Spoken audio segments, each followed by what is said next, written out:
मित्रों, हमने एक मुट्ठी जौ, ये पहले एक वीडियो हमने बनाई है, उसका यह दूसरा भाग है। आप इस एक मुट्ठी जौ की जो हमने तरकीब बताई थी देखने की और उनका प्रभाव भी बताया था, आज आप इस प्रभाव को देखेंगे और समझेंगे। यानी गिनती करने पर अगर आपके हाथ में जितना जितना बचेगा उतना उतना उसका प्रभाव होगा। जय गुरुदेव।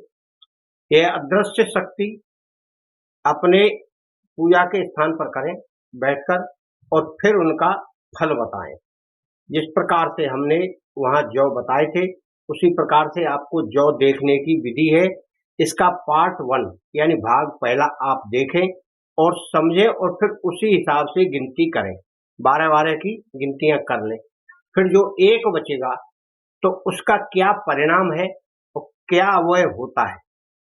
जिस व्यक्ति के गिनने पर अगर एक बचता है तो उसको पितृदोष होता है और उस पितृदोष वाले को भूख कम लगती है। उसके लिए उपाय है, उसे गायत्री का मंत्र जाप करना चाहिए या घर में करवाना चाहिए।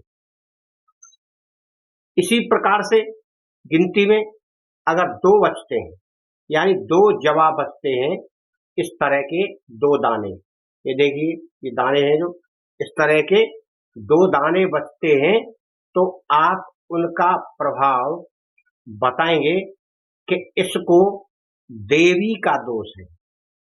इसमें व्यक्ति को हल्का बुखार रहता है, उस बुखार का उसको इलाज कराना चाहिए और देवी का उपाय यानी देवी की पूजा करनी चाहिए।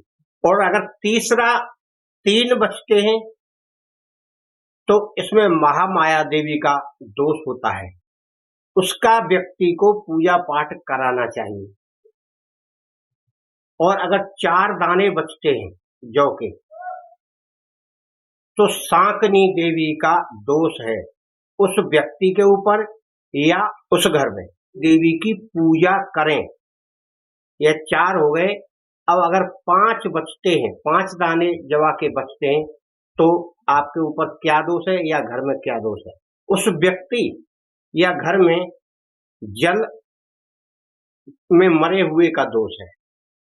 तो जो व्यक्ति ने वह कोई चीज खाई है वही चीज लेकर उसे किसी दरिया अरिया के आसपास जाकर रख दें। दरिया हो, नदी हो, तालाब हो, वहां जाकर आप उसे उसी चीज को रख आए उसके नाम से, तो वह प्रकोप उसका शांत हो जाएगा। ये 5 हो गए। अब 6वां हम बताते हैं। 6 अगर दाने बचते हैं तो यह ग्रह दोष कहलाता है। तो ग्रह दोष के लिए व्यक्ति को अपना दान पुण्य करवाए या जाप करवाए, जो भी जानता हो उससे करवाए। 7 बचता है तो संतान दोष कहलाता है। उसमें किसी ब्राह्मण के लड़के को भोजन कराएं और उसे दक्षिणा में कपड़े यानी पहनने वाले कपड़े, पैंट शर्ट, तौलिया स्वापी या कुर्ता पाजामा, यह उसको दान करना चाहिए। और क्षेत्रपाल का चौमुखा दिया बनाकर चौराहे पर जलाना चाहिए। संतान सुख पाना है यानी संतान का दोष है तो। अब 8वां हम बताते हैं। 8 बचे तो वसु देवता का दोष है। उससे शरीर में एक प्रकार की जलन जैसी मचती रहती है, जैसे आग सी लगी हो। उसमें वसु देवता का पूजन करें। और 9 बचते हैं तो वह हम बताते हैं आपके लिए। अंग रोग है यानी कोई शारीरिक रोग है, उसकी दवा कराएं किसी डॉक्टर से, वैद्य से, जिससे समझें आप। 10 में चंडी रोग यानी जो चंडी माता है उसका दोष है, उसमें आप कन्या भोजन कराएं और कन्या की पूजन करें तो उससे चंडी माता प्रसन्न होगी और उसका दोष मिट जाएगा। 11 बचते हैं तो आपको यह उपाय करना है और दोष बताना है।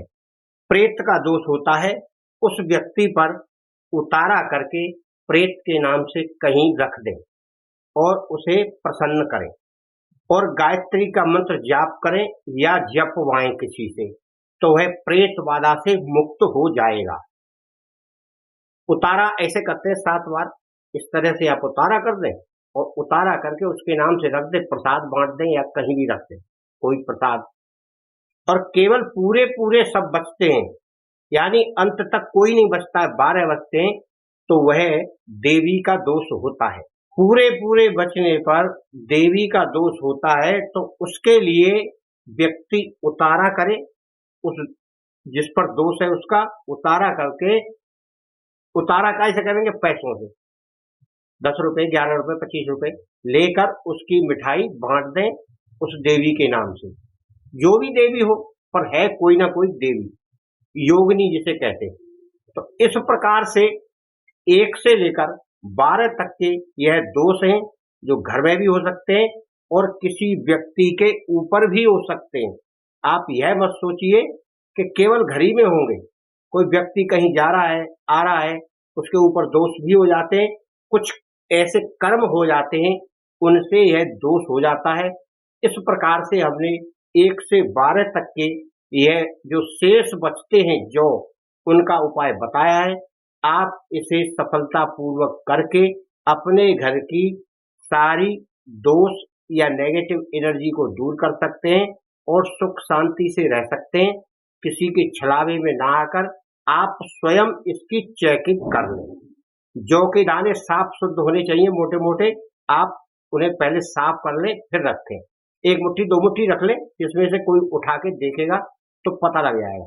और वैसे उसी व्यक्ति को दिखाना चाहिए जो व्यक्ति परेशान है, कोई कष्ट में है। हर किसी को नहीं दिखाना चाहिए। जौ देखने का यही एक उपाय है, वह उसकी सारी नेगेटिव एनर्जी या ऊर्जा या दोष को वह क्रिया बता देगी। यह सफलतम उपाय है, बहुत ही सिद्ध उपाय है। आप एक बार करके देखेंगे तो आपको बहुत कुछ पता लगेगा।